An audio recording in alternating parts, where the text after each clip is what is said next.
This is a fake one-sided rivalry. We got Angel Reese taking more shots at Caitlin Clark unnecessarily. You in Indiana having a great time partying. We see all the clips. Why can't you just do your thing? Want to know the exact moment Angel Reese's big marketing move completely backfired? It all went down during WNBA All-Star Weekend, when Reese launched her new shoe campaign with massive banners, nonstop promotions, and a clear goal to dominate the spotlight in Indianapolis. But just as the rollout began, Caitlin Clark suffered an injury, and everything changed.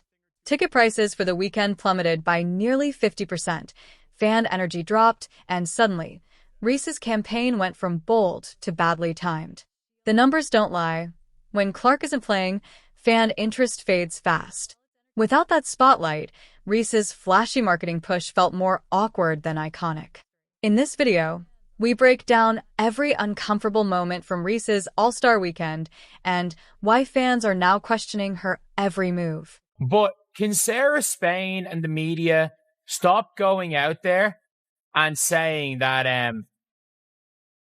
the Caitlin Clark needs to do something to stop all this, when it is very clear this is a one-sided beef, and the one-sided beef is not from Caitlin Clark. Heading into All-Star Weekend, many believed this was the moment women's basketball would finally break through into the mainstream spotlight. The stage was set for a dream matchup between Caitlin Clark and Angel Reese in Indianapolis. Packed arenas, roaring crowds, and TV numbers that could rival major men's sports. It had all the makings of a Hollywood storyline: two rising stars, one massive stage, and the chance to redefine the future of the game. We do start our show, though, with unfortunate news out of the WNBA. Caitlin Clark announced today that she will miss both the three-point contest and the WNBA All-Star Game this upcoming weekend in Indiana after re-aggravating a groin injury in that final minute of Tuesday's win over the Connecticut Sun. Clark had missed 4 games and the Commissioner's Cup final with that groin injury earlier this month, and now will be out for this weekend's festivities, which really stinks for fans. But you know that if there was any way that she... But just days before the big weekend, news broke about Caitlin Clark's groin injury, and suddenly, everything began to unravel. Fans who had spent months planning their trips to Indianapolis, booking flights and hotels just to see Clark play on her home court, were left disappointed. The city had been preparing for a surge in energy, restaurants staffing up, businesses anticipating record crowds, and sponsors ready to cash in on the hype. Corporate partners had poured millions into marketing, banking on the Clark versus Reese rivalry to deliver major engagement. Nike had limited edition drops lined up, ESPN had built weeks of promotion around the matchup, and social media was flooded with countdowns, predictions, and heated debates over who would own the spotlight.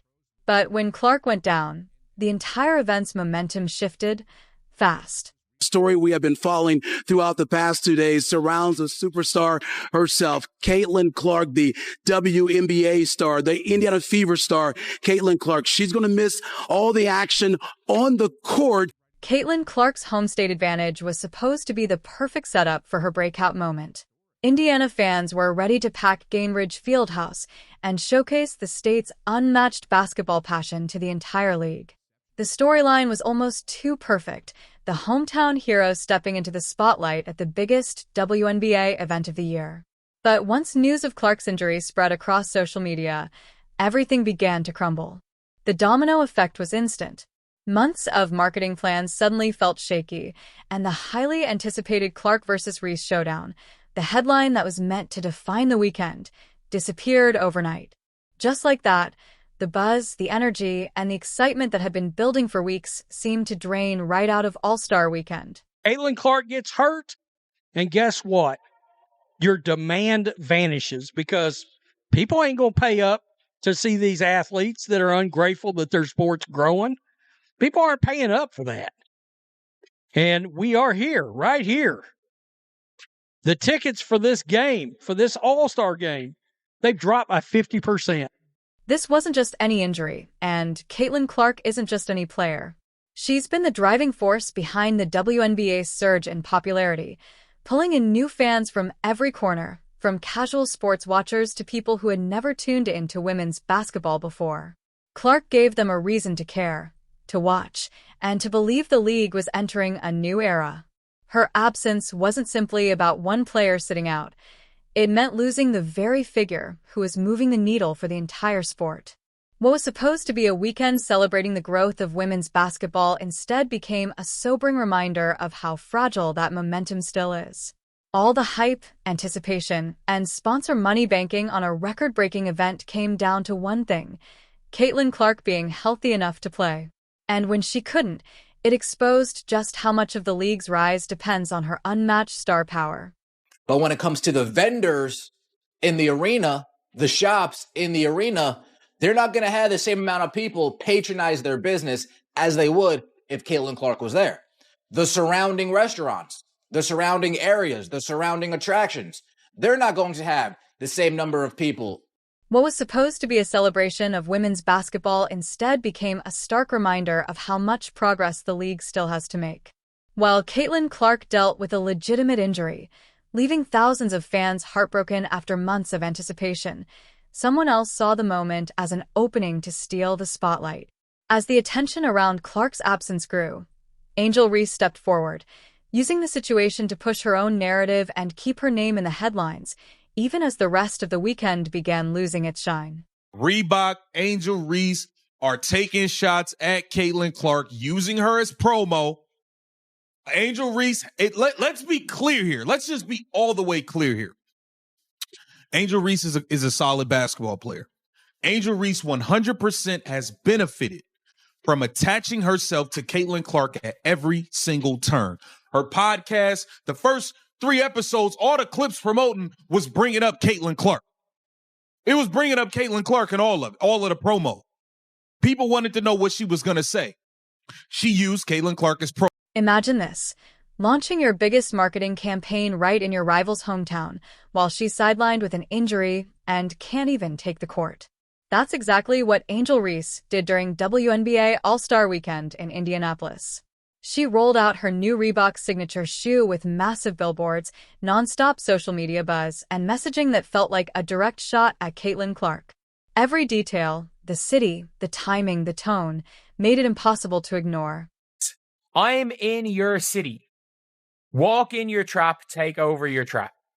Post it on Instagram. There's about 15 fans there and Reebok put up a board. You would expect Reebok to put up a board. Let's never forget that when let's never forget the gigantic Caitlin Clark Nike billboard in Chicago. Let's never forget that. So if Reebok didn't put up a board for Angel Reese, the timing couldn't have been more questionable or more strategic, depending on how you look at it. Angel Reese's team clearly designed the entire campaign to make a statement right in Indianapolis, fully aware that it was Caitlin Clark's home court. But this wasn't just another shoe launch. It felt like a power move, a declaration. Reese was planting her flag in rival territory, determined to make sure everyone saw it and talked about it. You continue to take shots at her, and then when them shots get fired back, nobody likes it. We don't have no videos of Caitlin Clark really taking shots at Angel Reese. Look at what Angel Reese and Reebok are doing for views. Walk in your trap, take over your trap. This is promo they're doing in Indianapolis, where Caitlin Clark plays. That is a clear shot. It's a clear shot. Like I said, this is a fake rivalry. I think you've won one game versus Caitlin Clark. You've never won in Indiana at all. It's just like you continue to attach yourself to her at every turn and use her as promo. Let's be honest about what really happened here. Angel Reese flooded social media with bold messaging like, walk in your trap, take over your trap, even pairing it with Bankroll Fresh's track to drive the point home on her Instagram story. But with Caitlin Clark sidelined by injury, the timing immediately raised eyebrows. To many, it felt like Reese was trying to claim a win in a rivalry where her biggest competitor wasn't even able to play. Fans wasted no time reacting online. While a handful applauded the confidence, far more questioned the intent. Was this really the right moment to push so hard when Clark was clearly out for legitimate reasons? The responses ranged from playful memes to pointed criticism, with many calling the move opportunistic, tone-deaf, and poorly timed. Has never said a negative word about Angel Reese. Caitlin Clark has never said a negative word, or to be honest, to be honest, when it comes to Caitlin Clark, like, she did show it by her actions. Showed it by her actions. She didn't need to say, I'm taking over Chicago. She did, however, go and put up 31 and 12, set a career high with 12 assists, be the only player in the history of the WNBA ever to have 31 and 12 in a game. She did, in fact, do that and then try to hype up the Chicago crowd. So it's like, fair enough. You want to say, oh, Caitlin Clark did this, then show it with your actions. Go and win MVP. Go and win MVP. Don't just be like, this is my city. Don't just come in and be like, this is my city. You've never won a game. Has she won a game in Indiana? I don't think she's ever won a game in Indiana. I actually do not think she has won a pro game in Indiana. Here's where things took an unexpected turn. Instead of pulling back once Caitlin Clark's injury was confirmed, Angel Reese doubled down. While most players across the league showed support for Clark and focused on celebrating the growth of women's basketball, Reese pushed ahead with her campaign, as if nothing had changed. The contrast was impossible to miss. Other All-Stars were uplifting the game, the fans, and the league's progress, while Reese seemed intent on keeping the rivalry alive. Even with Clark unable to compete, Reese's team stayed on course, fully aware that the move would stir conversation, and it did. As one analysis pointed out, her marketing team knows exactly how to generate buzz, even if much of that attention isn't entirely positive. Now with Reebok she's using, this is nonstop. She has attached herself to Caitlin Clark at every single turn, and she has benefited. Let's be clear here. Yes, she does receive backlash. She does receive negativity, but she has benefited greatly. She has made millions of dollars off of attaching herself to Caitlin Clark and using her to make her brand bigger. What was likely meant to be a bold, attention-grabbing marketing play ended up looking more like an attempt to claim victory in a game where the opponent couldn't even take the court. Promoting the idea of taking over someone else's city while that player is sidelined with an injury didn't project confidence. It looked more like opportunism wrapped in swagger. Analysts echoed what many fans were already saying. This felt like a one-sided rivalry. While Reese was busy pushing her brand and feeding the narrative, Caitlin Clark was focused on recovery and preparing for real on-court battles. And the true measure of how this strategy backfired? The proof is all in the numbers. This is absolutely a one-sided rivalry. And we've got to say it like it is. Like, we can't say Caitlin needs to do this, Caitlin needs to do that. Let's be real. The only reason this is still a rivalry is because the other side of the rivalry won't stop it. And by the way, it is extremely beneficial for Angel Reese to be in this rivalry. If you really want to understand Caitlin Clark's impact on the WNBA, just look at what happened the moment she couldn't take the court. The ticket prices told the whole story, dropping from $121 to just $64, a staggering 48% decline almost immediately after news of her injury broke. This wasn't some minor dip. It was undeniable proof that without Clark, the league's product loses major value. According to data from TickPick, this year's All-Star Game was on track to be the most expensive in WNBA history, with average ticket prices soaring to $260 before her injury. But that record-setting demand vanished overnight, a sharp, sobering reminder of just how much the WNBA's momentum still depends on Caitlin Clark's star power. The ticket prices. The demand fell off a cliff. And it's not just the on-court product that suffers without number 22, Caitlin Clark. The entire weekend's economic opportunities have felt the fallout. This was conveyed with a July 18th post from NBA Central that wrote, quote, "The get-in price for the WNBA All-Star Game in Indianapolis has dropped 48%. From $121 a ticket to $64 a ticket after the news broke that Caitlin Clark won't be playing." I mean, the tickets lost 50% of its value. These numbers are confirmed by TickPick's website, currently having the All-Star Game's get-in price at $64. In a July 16th article from Front Office Sports, which was posted before Clark announced she'd be sitting out, was $121. What does this really show about Caitlin Clark's impact on the WNBA's biggest matchups? Her presence doesn't just boost interest. It transforms demand to levels the league has never seen before. The numbers make it clear. When Clark missed games in late May due to a quad injury, ticket resale prices for Indiana Fever Road games plummeted, down 47% for a matchup in Washington and a staggering 71% for a game in Chicago. That's not the reaction to an ordinary player being sidelined. That's the ripple effect of a genuine superstar. Corporate sponsors and broadcast partners were suddenly forced to adjust their plans in real time. Special event packages through WNBA experiences had sold out weeks in advance, and arena seats were disappearing within hours. Yet, all that momentum, all that investment, became uncertain the moment the league's biggest attraction couldn't take the floor. From $121 all the way down to just $64 after news broke that Caitlin Clark won't be playing. These are people saying, I'm done. I don't want to watch. Caitlin Clark's not. I bought tickets solely to watch Caitlin Clark in the All-Star game. I made accommodations solely to get to Indiana to watch Caitlin Clark in the All-Star game. She's injured. I have no interest in that anymore. People are selling their tickets so much so they just want off of them. 121, okay. You want it for 100? Oh no, okay. I guess I gotta lower it to 80. Oh, you don't want to buy it for 80? Okay, I guess I'll lower it to 70. You don't want to buy it to 70? I guess I'll lower it to $64. The WNBA is paying attention to these trends, and they're seeing firsthand what Caitlin Clark is worth to this league. The ripple effects of Caitlin Clark's absence stretched far beyond the court.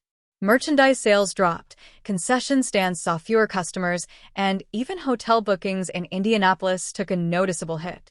Local businesses had been banking on Clark's presence to draw thousands of fans into the city. Restaurants stocked up for crowds they hadn't seen since March Madness, and hotels filled up expecting a massive wave of basketball tourism.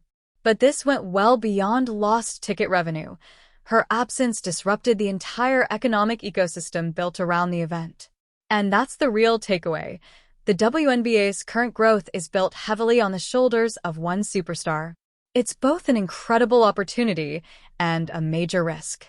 Caitlin Clark brings unprecedented visibility, drives sales, and raises the league's profile like no one else. But when she's sidelined, the cracks in that foundation are impossible to ignore. Right now, no other player in the WNBA commands this level of influence. Really unfortunate that Caitlin Clark missed it. The crowd would have been exploding. The crowd would have been exploding. The arena would have been exploding. A big miss as far as the WNBA is concerned. Let's be honest about what these numbers really showed. Everyone already knew Caitlin Clark was special, but when ticket prices dropped nearly 50%, it became impossible to deny she's the main attraction driving the WNBA right now. The league had built its entire All-Star Weekend around her presence, and once she was sidelined, fans immediately valued the experience less. The market simply reflected that reality. But while the economic impact told one story about Clark's influence, something else was unfolding that left fans puzzled. In the middle of falling attendance and waning excitement, WNBA players chose that very moment to make a statement, wearing shirts during warm-ups that read, "Pay us what you owe us," demanding higher compensation across the league. The message itself was valid, but the timing couldn't have been more awkward. From a fan's perspective, it felt tone-deaf, coming right after the league's value had been publicly tested by Clark's absence. Instead of uniting the moment, it created an uncomfortable contrast, players asking for more pay just as the product's worth had been exposed by the sudden drop in demand. I mean, you're going to mess around and a large, massive group of fans are going to be like, enough is enough. We've never had to see anything like it in sports, but you don't see these other leagues going around talking crazy about their fan bases all the time, like this league does. It's continuous. They're running their mouth about the people that are paying money to see them. You don't have other jobs where people walk up. You're in a public job that's in front of the world.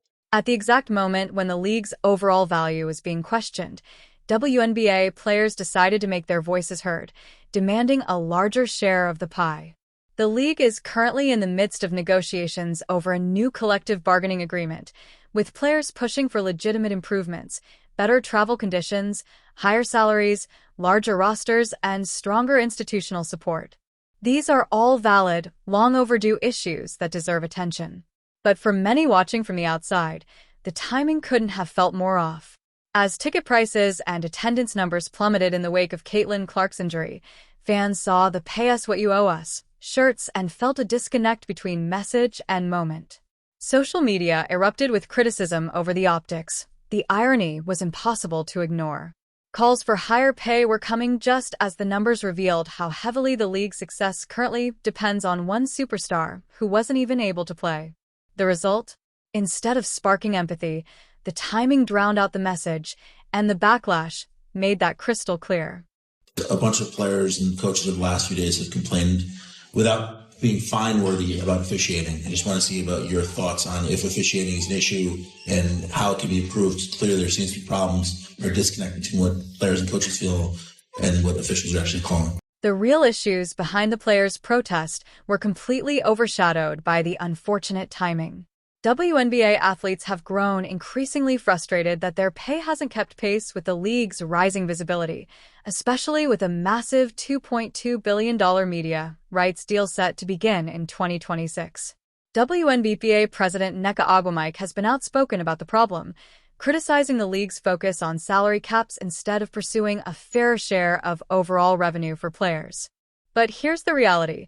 In other major sports, labor disputes rarely take center stage during marquee events. NBA players don't use All-Star Weekend to make collective bargaining statements, and the NFL doesn't turn the Super Bowl into a salary debate. There's a time and place for those discussions, and for many fans, the All-Star festivities weren't it. The timing only added to the weekend's negativity. First came Caitlin Clark's injury, then the ticket price collapse, and now a public protest that distracted from the event itself. Even as Commissioner Kathy Engelbert described negotiations as productive and constructive, many players left feeling like nothing truly meaningful had changed. While the protest did highlight legitimate issues within the league, the timing couldn't have been worse. To many, it looked like players were demanding higher pay at the exact moment their biggest star was sidelined and fan interest was slipping. Even Caitlin Clark herself has publicly said WNBA players deserve better compensation, but she wasn't the one making statements with protest shirts during warm-ups. Still, here's why none of this short-term negativity will matter in the long run. This weekend confirmed what fans and analysts have been saying all season. Caitlin Clark isn't just another great player. She's the engine driving the league's growth. When she's out, ticket prices fall by nearly half. But when she's healthy, the WNBA breaks attendance records and captures mainstream attention like never before. Angel Reese can roll out as many shoe campaigns and billboards as she wants, filling Indianapolis with "I'm in your city" messages and trying to seize the moment.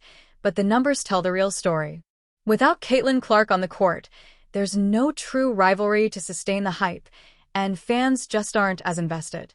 If anything, this setback only builds anticipation for Clark's comeback and fuels excitement for the Indiana Fever's 2025 championship push. If you're still watching, drop Baby Giraffe in the comments and don't forget to like, subscribe, and turn on notifications so you never miss what's next.